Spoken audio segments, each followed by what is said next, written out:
Hello friends, आज आपण कैरीचं लोणचं घालणार आहोत. ते पण माझ्या मम्मीने सांगितल्यानुसार मी लोणचं करण्याचा एक छोटासा प्रयत्न केला आहे. तुम्हाला आवडले ते रेसिपी नक्की ट्राय करा.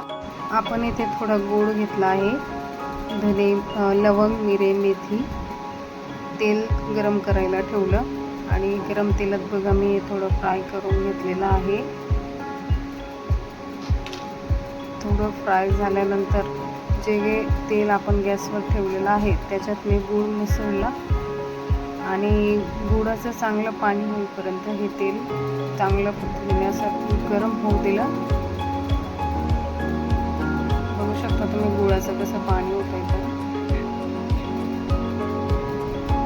त्याला थोडं ढवळत राहायचं म्हणजे ते गुळाचे खडे उघडतील.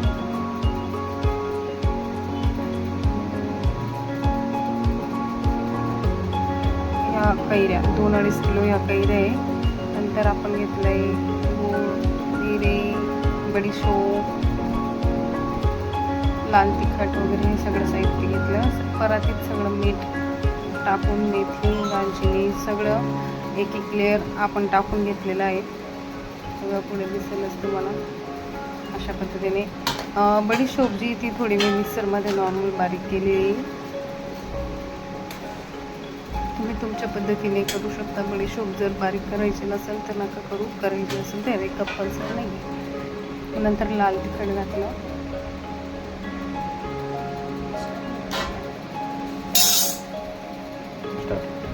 त्यानंतर जे फ्राय केलेलं मिरे, लवंग आहे ते वरतून टाकले, त्याचं मिश्रण केलं. नंतर जे गॅसवरचं गुळाचं गरम तेल आहे ते आपण याच्यात घालणार आहोत.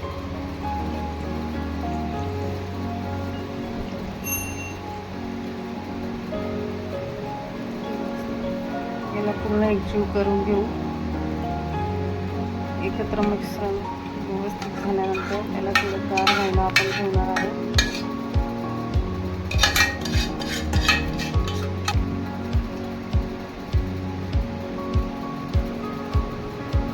छान मस्त एकदम असं मिश्रण करून घ्यायचं.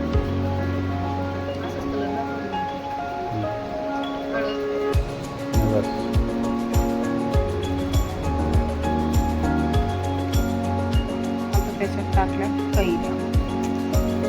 पूर्ण मिश्रण थोडं गार झाल्यावर मी कैऱ्या आणि ते परत एकजीव करून घेतलं.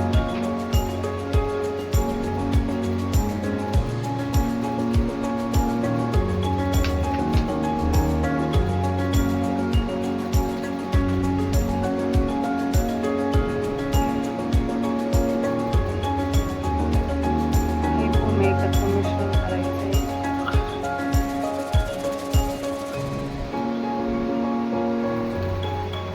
बघा आता कैरीचे लोणचे. आता याला 4 ते 5 दिवस छान द्यायचं.